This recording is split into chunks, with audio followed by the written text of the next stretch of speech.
Team Ottawa here. So, well, first of all, good morning, everyone. I'm thrilled to be back here in Ottawa alongside Minister Calandra and our great champions, local MPPs, Goldie Gamari, Lisa MacLeod, and Stefan Sarazan. And, of course, Mayor Sutcliffe. As I was telling Mayor before I came in, he has to find a place at his place for me to bunk over. I'm here every single week, and I love it. I want to thank you, Mayor, for, first of all, our great relationship and the collaboration, cooperation, and most importantly, our friendship. I also want to thank the entire City Council and staff for hosting us today. And I was just mentioning to the councillors, you know, nowhere in the province do people get right on your front doorstep. It's not the federal MPs or the MPPs, well, sometimes the MPPs, but it's the city councillors. And this wouldn't happen without the support of the council. It wouldn't happen without the staff. Staff are critical, no matter where you go. Staff is critical in the province, and especially at the city. And Mayor, you have an incredible team here. And of course, it was just 1 week ago that I was in Ottawa to announce our historic New Deal. A new deal that considers Ottawa's unique needs as our province's second largest city, as an economic and service hub for all of Eastern Ontario, and as our nation's capital. As part of the deal, our government is providing Ottawa with $593 million in new funding to help the city continue rebuilding its economy and deliver on key priorities, including building highways and homes. We're providing $181 million for roads, highways, and other transportation needs. We're including uploading Ottawa Road 174, building a new interchange at Highway 416 and Barnsdale Road. I know that makes Lisa very, very happy. So thank you for always pushing that. And advancing the Canada North Transitway. We're going to improve public safety by adding more uniformed police officers and new police neighborhood operations in the center of Byward Market. And we're going to continue working closely with council and staff to give them the tools they need to build more homes. Last month in our budget, we announced $1.8 billion in new infrastructure funding available to all municipalities across the province to help get more homes built. That's on top of the billions of dollars we're providing through the Ontario Community Infrastructure Fund. And our Building Faster Fund as well, a 3-year, $1.2 billion program that rewards municipalities for progress they make against their annual housing targets. Today, I'm pleased to say Ottawa made substantial progress towards its 2023 target, breaking ground on 10,313 homes last year. That's 10,313 families that are going to have a roof over their head, and I just find that absolutely amazing. So thank you again, Mayor. Thank you to the staff, and thank you to the council, because again, it wouldn't happen without all three groups there. So I'm pleased to present the City of Ottawa with a Building Faster Fund check for more than $37.5 million. These funds can be used by the city for community development and infrastructure projects that lay the groundwork for more housing. Mayor Sutcliffe, my challenge to you and to the mayors right across the province is to keep building so that we can keep the dream of home ownership alive for more families. We'll be here to support you every step of the way, and Mayor, I'm hoping to come back next year to give you even a larger check. Thank you again for joining us today. Thank you for hosting me here again and our team, Mayor, and may God bless the people of Ontario. Now I'll pass it over to Mayor Sutcliffe. Thank you. Thank you, Premier. Good morning, everyone. Bonjour tout le monde. You know, when I heard we were doing the BFF presentation today, of course, it's the Building Faster Fund, but at first I thought it was the other definition of BFF. You know, you're here a lot, now you want to stay in my basement, so I guess we are upstairs. I'm not staying in the basement. Oh, okay. All right, I guess I'm staying in the basement. All right, I am delighted to welcome the Premier back to Ottawa for the second time in just over a week after last week's historic announcement of $543 million in investment in our city. Nous partageons tous le même objectif, construire plus de logements et le faire le plus rapidement possible. We all share the same goal, that is to build more housing and to build it as quickly as possible, to keep the dream of homeownership alive for young families. So I'm very proud to see that Ottawa met the provincial threshold for funding under the Building Faster Fund, and I'm very happy to receive this giant check from the provincial government that will go towards infrastructure that will enable even more housing. Je suis très heureux de recevoir cet investissement du gouvernement provincial qui servira à financer des infrastructures permettant de construire encore plus de logements. This will help us create the conditions for builders and community organizations to build homes faster. So I want to thank and salute the hardworking team at the City of Ottawa for everything they have done to strive toward meeting our ambitious housing targets. The Building Faster Fund will continue to provide incentives for us to hit our goals and support the growing demand in our rapidly growing city. I want to personally thank the Premier again. Thank you for your leadership, Premier. Thank you for this major investment and the shared priority of building homes. Thank you to Minister Paul Calandra. Great working relationship that we have, and I'm grateful for that. I want to thank the teams of both the Minister and the Premier, and thank our local MPPs as well. Stéphane, Lisa, Goldie, thank you so much for your leadership and your advocacy for Ottawa. I know that the Minister is doing a number of things and will continue to do many, many things in the days and weeks ahead to make it easier for all of us to build more homes and to build them much faster. So thank you very much. Merci beaucoup.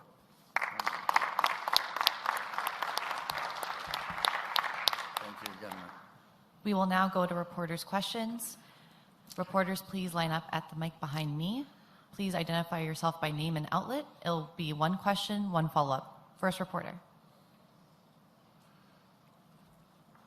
Hi, Caitlin Wilson with CTV News Ottawa here. My question is first for the mayor. Yes. The reality is, a lot of people in Ottawa still can't afford homes, even those with medium incomes, let alone low income. How will this money help in terms of housing starts, affordability, and that particular aspect? So this is important funding for us, and it's part of a much larger effort that's going on at the City of Ottawa with the collaboration of the provincial government to build more homes, to build more affordable homes, to get those homes being built faster, to reduce approval times. We're working with the industry in Ottawa to find ways to streamline processes. So we're going to continue to work hard to do many different things to advance the cause of building homes, but this funding in particular will go towards supporting infrastructure so that we can build more communities and build them faster. And my next question is for the Premier, and touching on the affordability piece, I want to ask about daycare. So the federal government announced more money for childcare spaces as an extension of its $10 a day program that was sold to Canadians as being universal. Yet your government indicated that it was never set up that way, and they're not moving in that direction of making it universal. My question for you is, can you clear this up for parents here in Ontario? Is this program intended to be universal? And if so, why is the province directing municipalities to let daycare centres opt in, focusing on certain areas like francophone, daycare deserts, and nonprofits, etc.?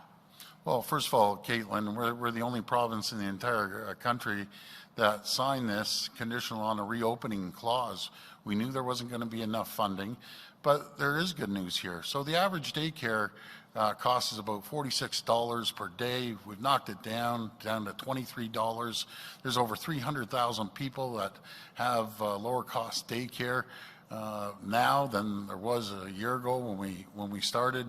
We're going to get it down to $10 a day daycare, but we need the federal government to step up. We knew this was going to happen, and they need to step up because we do have that reopening clause. We're going to go back into the negotiating room with them. Our goal is to have as many people that need daycare at $10 a day. We're going to achieve that goal, but we need the feds to step up and support us on that. Hi, Premier. Davis Legree, iPolitics. Earlier today, you wrote a letter to Prime Minister Trudeau calling for a first ministers meeting over the carbon tax. You've been very vocal in your opposition to the federal carbon tax. Yes. And I'm just wondering where that outrage comes from, considering your government's decision to get rid of cap and trade in 2018 effectively signed Ontario up for the federal backstop. Well, you just have to talk to the people. It's driving up the cost. You're driving around, going and fill up your gas. It's $1.61 or $1.60. Thunder Bay was at almost $1.70. It drives up the cost of absolutely everything, drives up the cost of groceries, drives up the cost of picking up your child from daycare, for example, driving home. And we're trying to fight inflation, and we're trying to convince the Bank of Canada to lower the rate, which they haven't. And all of a sudden, you have the federal government jacking up inflation through the carbon tax. It's unacceptable. It really is. And they're taking more money in than they're giving back. This is a no-brainer. The number one issue out there is affordable homes, affordable groceries, affordable fuel, and it makes companies uncompetitive. So as you saw the numbers of employment, it went up again, which is great. We created 26,000 jobs, or should I say we created the condition for 26,000 jobs again this month. We're well over 700,000 more people working today than they were 5.5 years ago. So the province is pushing on one side, driving the economy. The feds are driving the inflation, and the Bank of Canada is sitting on their hands while people are going to be annihilated in a year or 2 years when they have to renew their mortgage. So they need to get their act together, lower the cost of everything across the board, and it just goes to show you that in other jurisdictions that don't have the carbon tax, the inflation rate is down. So this is a no-brainer. I just can't understand where they're going. They're hurting people, bottom line, and we need to be there to support people, not hurt them. But you have the option to introduce an alternative system. The only reason we're susceptible to that increase to the federal carbon tax is because you scrap cap and trade. If you go across the river to Quebec, it's a non-issue there because they have that system in place. Are you considering bringing forward an alternative? Hold on, they should get rid of this, totally.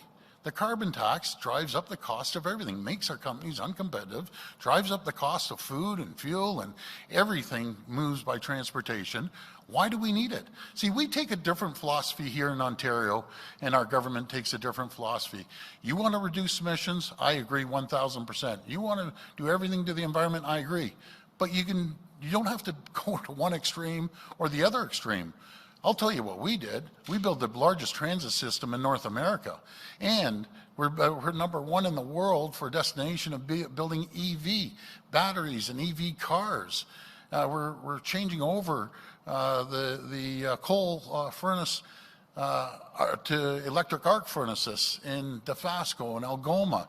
That's like taking 2 million cars off the road. And when we get more people in transit, it's taking millions of cars off the road. That's what we're doing. So we're creating economic development, and we're reducing emissions more than any government in Ontario. Taxing people doesn't reduce emissions, and that's what they're doing. They're hurting the economy, they're hurting people. Unacceptable.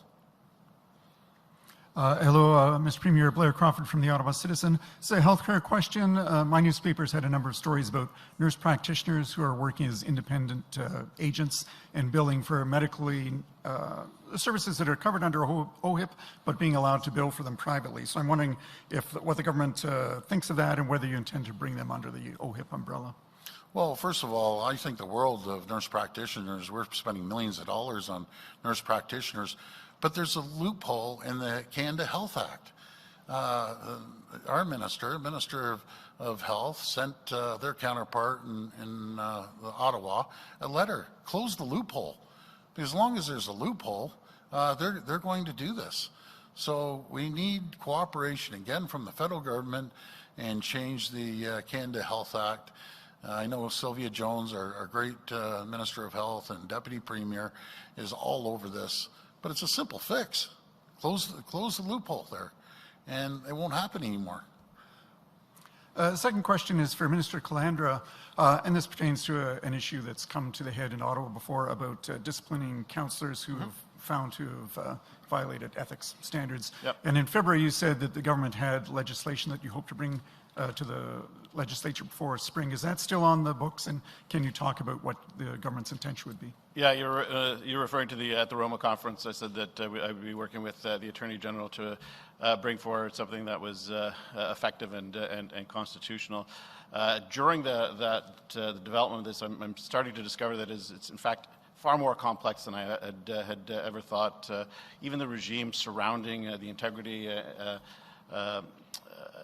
Acts throughout municipalities across the province of Ontario, each of them operates in a different fashion.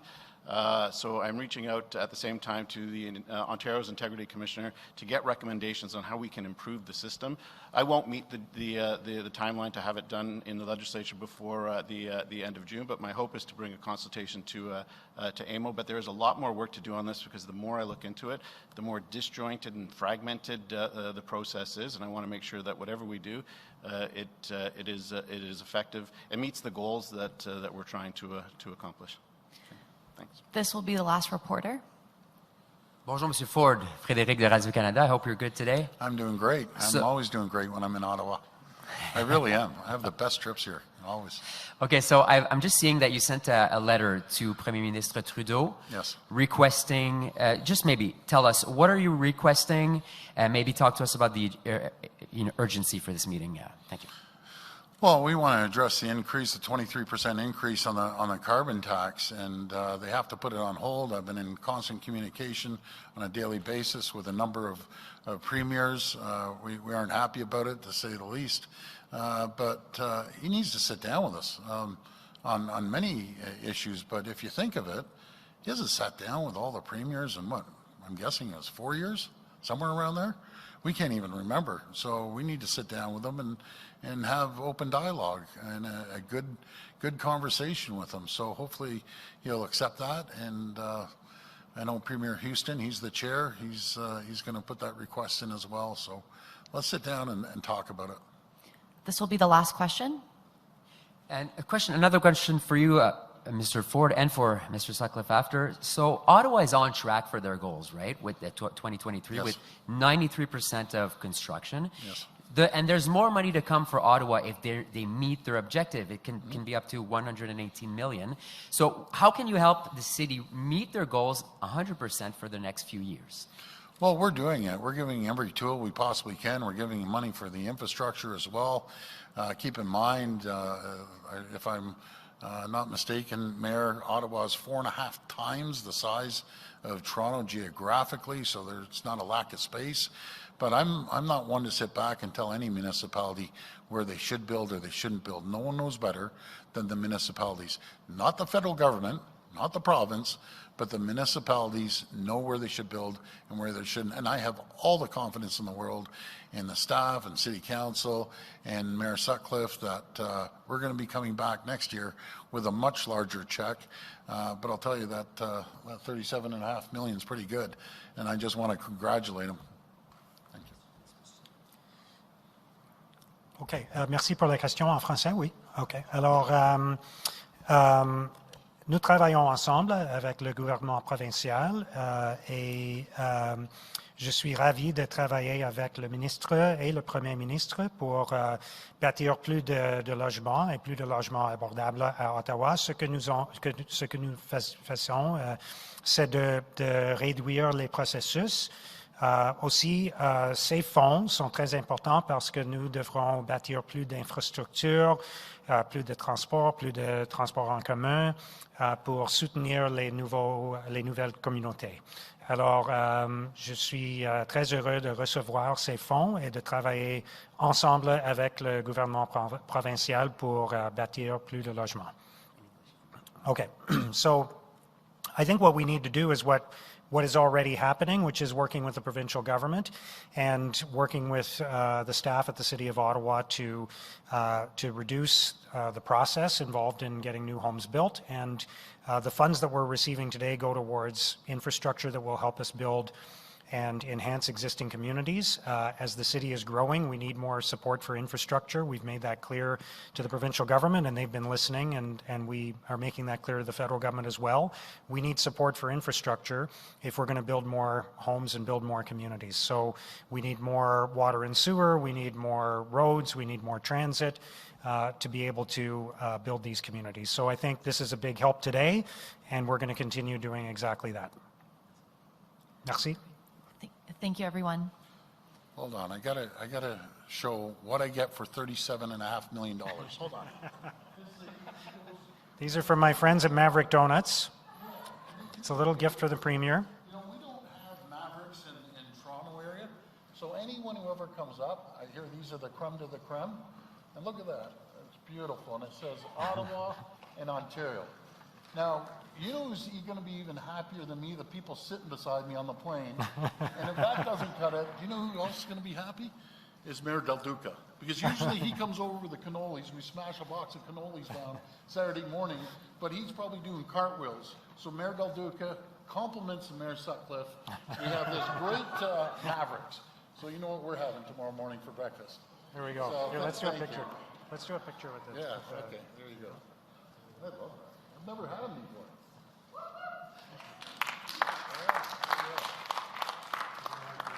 Everyone knows how to get to my heart.